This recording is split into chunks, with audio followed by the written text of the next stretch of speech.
It's that time of year where there's a deep freeze coming. You go on YouTube and you see all these beautiful gardens that just seem to survive and thrive in every environment, in every season, and everything else. But I'm worried. I'm worried about things like my Jerusalem artichoke. Will it survive? What about my Swiss chard? Can I keep it alive? Well, there's lots of methods that I'm going to experiment with this year, and I'm going to find the best way to protect my garden. In some cases, I'm going to sacrifice some stuff, but I'm going to show you all the different methods that I use, from deep mulching to cover mulching to nursery plastics. Everything that I'm going to do is an experiment here, and I'm going to do that so there's no deep freeze on all the good information. All right, let's go.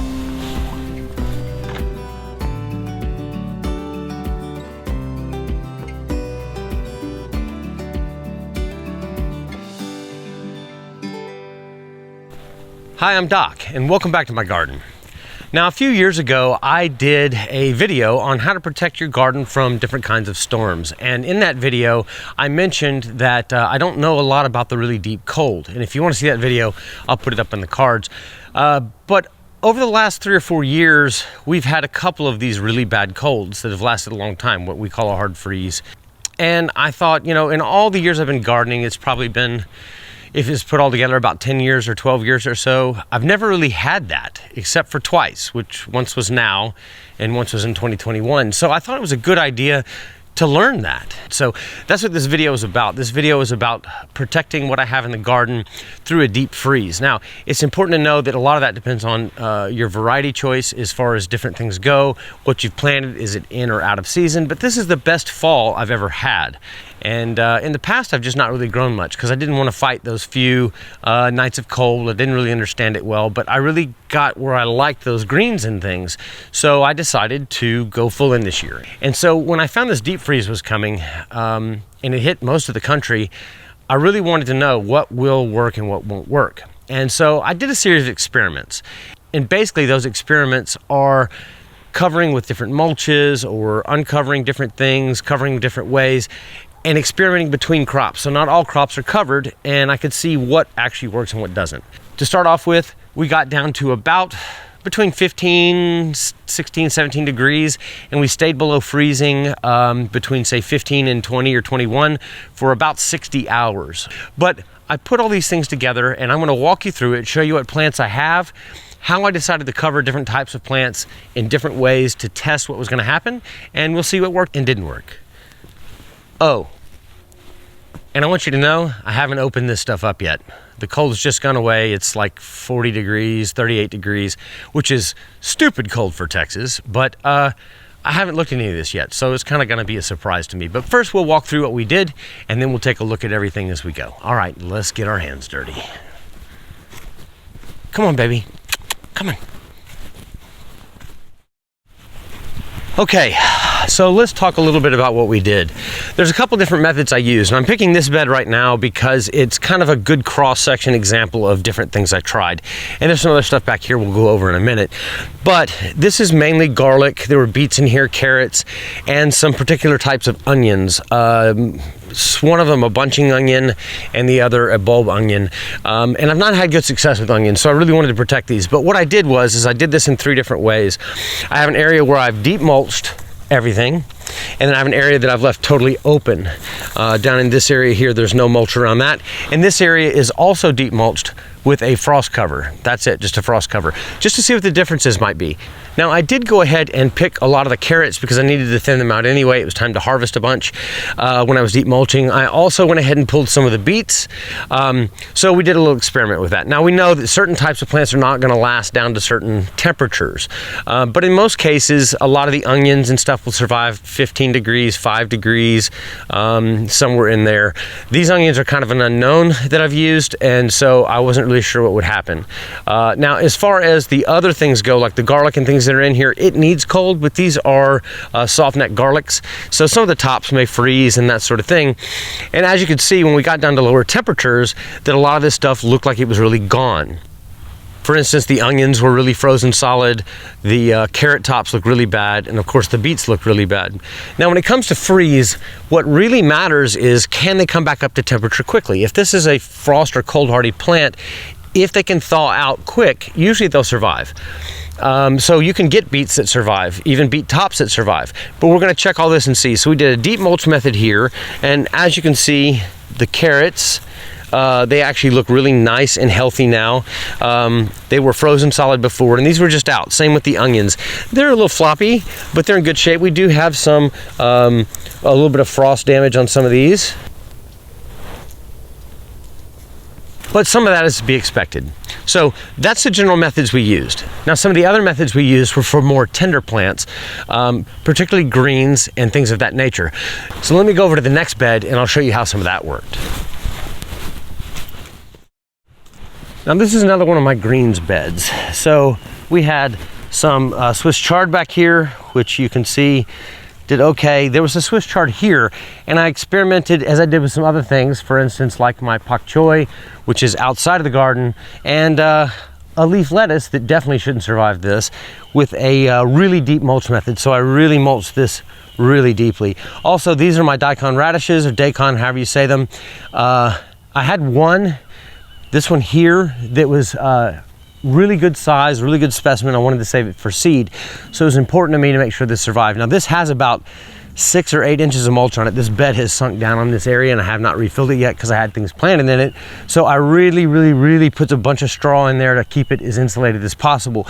Now with daikons and a lot of radishes, and these are regular cherry bells back here, the greens may die, but as long as the root isn't frozen solid, the greens should come back. So we're gonna check these in just a second and see how they do, see how they did. But that was basically the method. We used this here and that there. So let's go ahead and check this Swiss chard and see how it did. Now you can see the collards did well. And back here, we do have some greens that are in pretty good shape. I mean, they're firm, they're waxy, but we also have a lot, I don't have my pocket knife, that was really frozen. So I want to see if this underneath the straw fared any better than what was there. So we're going to just pull this off and see what we got. So as you can see, this was all in here the same way. This is the smallest, weakest plant that I had, and this stuff looks like it wasn't even touched. So you can see I had some straw over it. This worked really well. So I'm actually holding out really high hope for some of the other stuff I did that with. These really should have froze completely. I'm really happy about this. You can see the difference between the ones that were not covered and the one that was. This is very healthy and dark green, and the other was just kind of weak. So let's check the daikon. Hi, Al. This is Allie. Come on, come here, come here. This is Allie. She's an old girl. She's been hanging out in the garden with me a lot while it's been cold. So let's talk about the daikon. So I did the same thing. This has a lot of mulch on it. You can see the tops have survived okay. They looked really bad. And I deep mulched this really heavily, trying to save this particular radish for seed. So we're just gonna kind of uncover it and see if, and I'm not gonna uncover it all the way because I want to keep this protected. And I'll get you in here to show you this, but it's not soft. It's not been frozen now for many hours, and I think we're in good shape. So I think this was pretty much a success. The daikon itself is pretty hardy as far as radish goes. Even the greens, which I'm excited about. A lot of burning on them, but they did pretty well. Now, I didn't leave any of these uncovered as a test because I wanted to get some more harvest out of these. When I was covering them up, I harvested what I had, and I fermented a lot of those. But this is good to see. This is really good to see. So, in the same vein as what we did with Swiss chard, we did the same thing with the Pak Choy. Now the Pak Choy, you could see how beautiful they all were before we got started and how we covered all this up. Now, when we came back out here, I think it was the second day or the first day, all of these looked really bad. I mean, really bad. And we never got warmer, but once the temperatures came back up a little bit, they actually looked pretty good. So I think this is gonna be fine. We're gonna just dig it up a little bit and see if it has any negative effects on it. Other than being a little droopy, I think they did just fine. In fact, they did great. So something to keep in mind with this is that putting stuff over your plants and leaving it for long periods of time is not always the best thing. And obviously by putting straw and everything, it's gonna be kind of a pain to get it clean when I'm ready to eat it, but this method does work.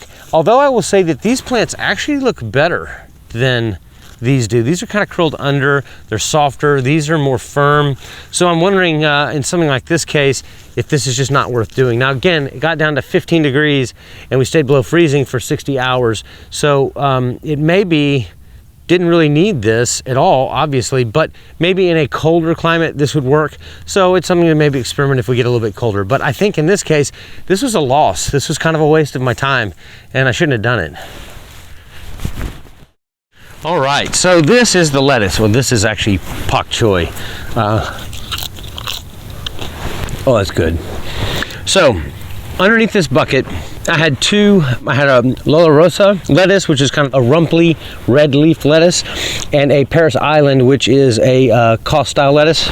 And these are on their own. They actually looked beautiful. So I thought, well, what happens if I mound the straw up over the top of it to see if that'll protect it? And I thought, you know what? I have this big bucket. Why don't I just create like an insulative cooler? Now, I don't know if this worked at all. We're going to pull it off and see. But you can see I've stuffed straw into the holes. I even put a piece of greenhouse film tape over the top. And I haven't looked at this at all, so we're going to see if this worked. I hope it did. Oh, I also used pins to pin it down. You can see that in that other video we mentioned earlier.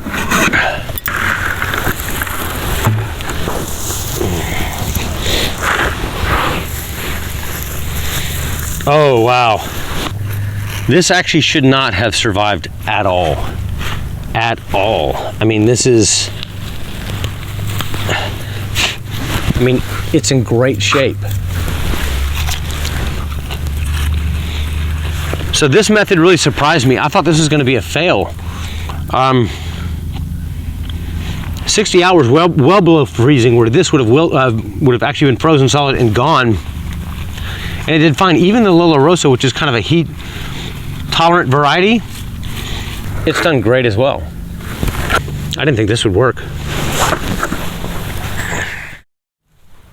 So now let's talk about some more root crops. And I know we've already talked a little bit about the beginning of this video about the onions and the garlic and the beets and the carrots, and we'll get to that here in a little bit. But I wanted to talk about these first. Now, if you wonder why I'm putting this towel down, I don't have very many jeans anymore that don't have really dirty knees, and so yeah, sorry. Anyway, so what we did here is we did the same thing we did with the carrots and with the beets. I've covered this area with a thick, heavy mulch. All of this is Jerusalem artichoke.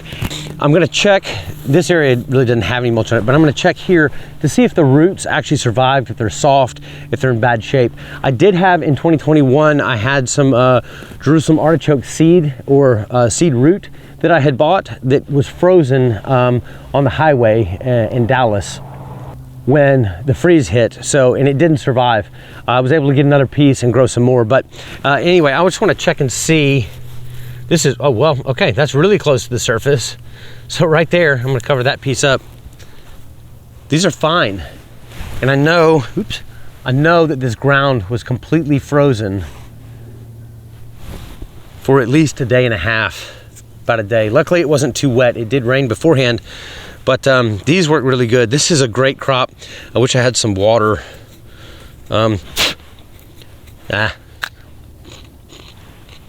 These are great.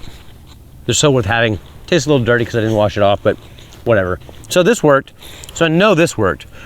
But I also know now I don't need this. Unless I'm gonna get down to probably below 5 or say below 10, down to 0, I probably don't even have to worry about this. And most of this stuff is so deep that it's not gonna be a problem anyways. Okay, so let's circle back around to this bed. So there's a lot of really important stuff to me in this bed. It's mainly the onions, the 2 different types I have, the garlic. I really have not been successful with onions and garlic, and this was really important to me to get this to work. So what I did was everything here is heavily mulched. in this case, we're going to talk about the beets. You can see that the greens did not survive. And we did leave this one in particular open when we were covering them up. And the reason for that is I wanted to see if the root would survive and freeze itself. Now again, I don't use the roots themselves. I typically use the greens, but I do want to get seeds from these because they've done really well. And these were deep mulch. So we're going to just take a look at this and we're going to see what the difference is as far as that goes. So yes, this is, I'm going to pull another one. I'm going to pull this one that was covered. So this is the beet. I know they look pitiful. I don't grow them for the roots, so keep that in mind. This is soft. I don't know if you can see that or not, but it's really soft. This is the one that I pulled that was in the deep mulch. It's a little bit soft, but I mean, it's way harder than this one is. So these definitely need to be covered, even down to like 15 degrees to make sure that the root survives.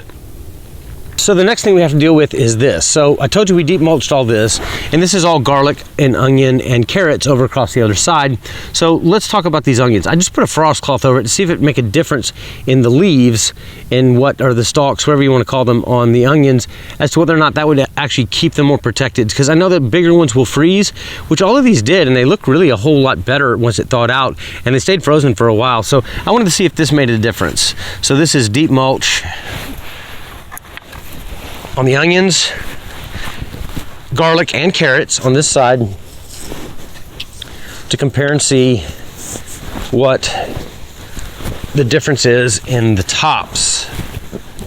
Okay, so this is the side that was covered, and I have to tell you at a quick glance, these green tops look way better. Now I have one really big onion back here, actually two that are doing really well. This onion here is doing great, but compared to these, the color's better. So I don't know that they didn't freeze, but maybe they warmed up quicker. With the deep mulch, I think it helped a lot. So I think that's something worth taking into consideration here. If it's something you can do, definitely do it. I would say the garlic looks about the same. I don't see any huge difference there, which I think that's just kind of the nature of garlic, and onions to some degree too. But these carrots, these tops look way better, way, way better. So, and speaking of carrots, the one that we did not mulch over here, we're gonna pull it up and see how the root is on it. That is nice and firm.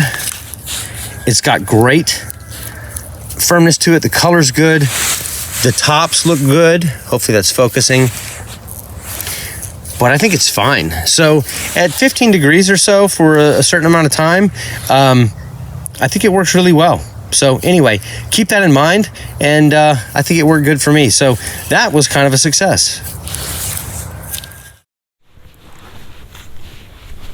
So before we get on to the last bed, this greenhouse bed here, I want to talk a little bit about one more thing that I did. Now I have some mullein here in the garden. It's a medicinal plant. It is a pretty hardy plant. It grows in the mountains in Colorado. It grows all over the place, and it can survive the cold, but that more importantly is the root.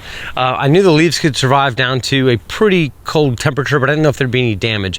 And I do use it medicinally a lot because I suffer from asthma occasionally, and it helps. So it helps me anyway. I'm not a doctor. I just play one on YouTube.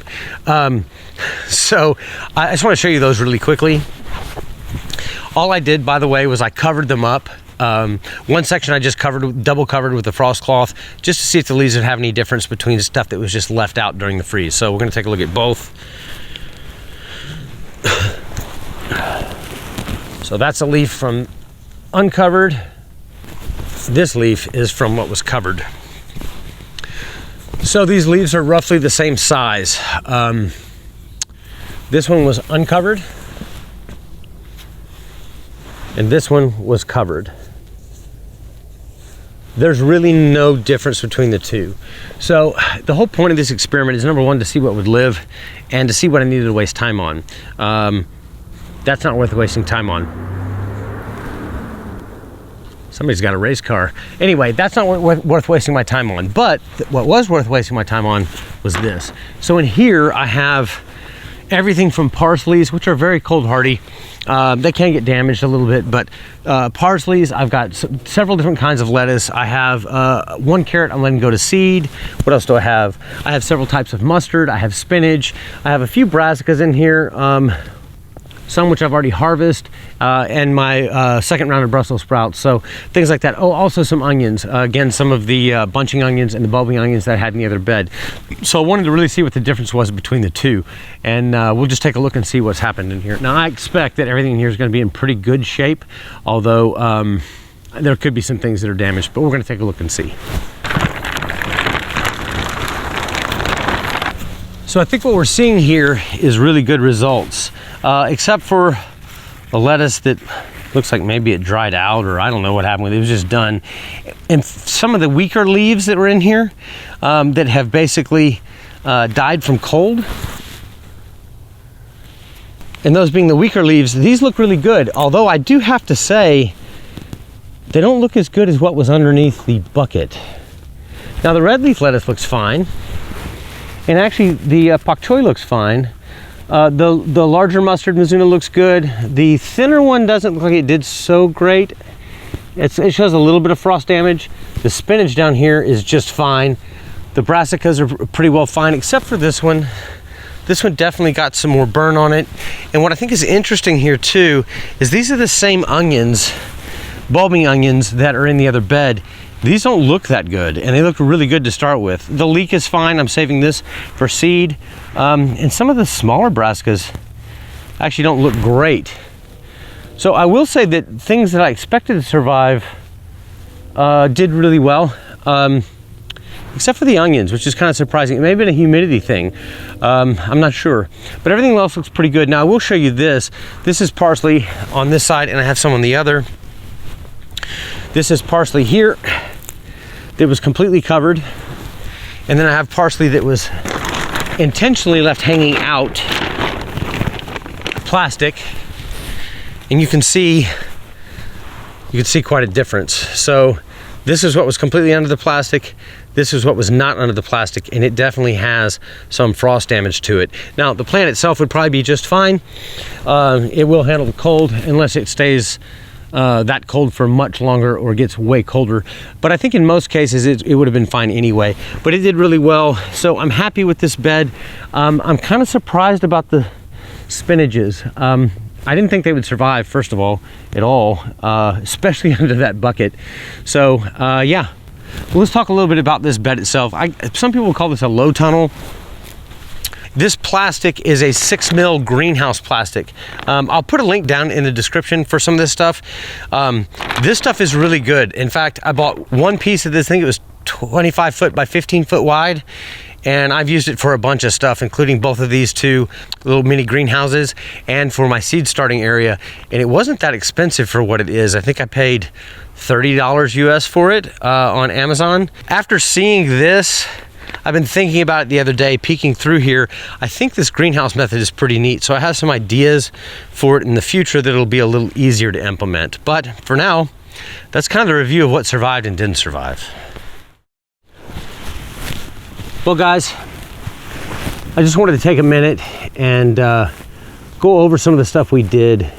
There's a lot of different methods here, and I didn't explain them all well, although I did show you some shots of me doing it. But basically there's several methods I use to try to protect and experiment with what would work in the garden and what wouldn't work in the garden for a deep freeze. The first method was a deep mulch method, and that is to deeply mulch around the roots of the plants to make sure that the root survives. Then we also use the method of covering certain plants to see if it would help protect the greens, like in the case of the onions, and it did something a little bit better there. We also covered completely some plants that were very tender to freeze with straw, and packed it thickly, or put it thickly over the top, about 6 or 7 inches. Now understand, I didn't pack that in. It was very loose. This stuff is still very loose, and the idea is to just create like an insulative blanket. And I was especially surprised by what happened with the bucket over the lettuce. They actually look better than these do. The bok choy, things like that, that wasn't really needed, but it was a neat experiment. Some of the other things we did to experiment were to leave certain root crops uncovered to see if it would damage the root. Now, if a carrot root freezes, it will turn to mush. It will not grow anymore. Same with the beet. The beets are not nearly as hardy as the carrots, and I think being down to between 15 and 17 degrees, or 17 degrees or so, to 20 degrees for a day, 2.5 days, something like that, may not have been enough to freeze that. Although I do know that the soil did freeze at some point, and I just don't know how long it was there. Now, I did leave some other crops and stuff I didn't show you in the ground and covered them, and that's mainly because we still have some cold coming that they might be tender to, so I won't know how that went until the spring. But I think it's important to note that these things are experiments, and no matter what environment you live in, and when it comes down to plant variety too, there's certain different varieties you can choose that are better for your environment or certain things or traits that you're looking for. And I think it's important to know and understand that. Oh, hi Al. Hello. Give me kisses. Give me kisses. A good girl. Okay, come on, over here. Girl, lay down. Good girl. She's a sweet girl. She wants her belly rubbed. In a minute, you stay. You stay. But it comes down to variety as well. So some of these things I knew would survive. I really am kind of shocked because I was expecting to open some of this up and see a lot of stuff completely gone, or at least damaged. I was ultimately surprised by how okay but not great this bed did compared to other methods, and this is why we experiment. This one I spent the most time on, making sure it was just right and it stayed really well insulated and warm with the greenhouse plastic over it. But I got to tell you, the bucket did so much better, and although it'd be a real pain to do a whole row of lettuce, you could definitely do it. But I also want you to remember this, that on YouTube, a lot of times when we see these gardens, it's kind of like going to Facebook or Instagram or whatever. You only see the highlight reels. I really did this expecting to see a lot of failure, and I intended you to see a lot of failure, to know that it's a real thing. But it's just important to know that everything you see online is not as it seems. There are times where I struggle with my garden like crazy, and frost and freeze is one of those times. The other times for me is the extreme heat, when the bugs get really nasty. But I still show those videos. So I just wanted you to know that. So I hope that you learned something from this video. I hope that it helps you out the next time you got a deep freeze coming, or maybe it's just a snap freeze like we did in the other video. I'll put a link up there. It's a little colder than what I've gotten during that video, and maybe it helps you out. In fact, if you know somebody this might help, I'd really appreciate it if you share it. And if you haven't already, go ahead and subscribe. It really helps me out. The YouTube algorithm is always changing and evolving, and I'm really thankful for anybody that comments and subscribes and shares with their friends. It's really important. Oh, and don't forget to leave a comment below. You know I love talking to you guys. It just means the world to me, and I learned something new too. So leave a comment and let me know if you've got a way that is really great way to you know, protect your plants in a really deep freeze. So that's it, guys. I want to leave you like I always leave you. There's only 4 things you need to live a happy and well-balanced life. Number 1, you need to have something to believe in. Number 2, you need to have somebody to love. Number 3, you need to have something to do. And number 4, you have to have something to look forward to. I look forward to hanging out with you guys and seeing you in the comments. Let me know down below what you do to protect from freeze. And if you want to learn something new or learn about another way to protect your plants or grow something, check out this video right here. I think it's going to help you out. All right, guys, I love you, and I can't wait to see you in the next video. All right, Doc out.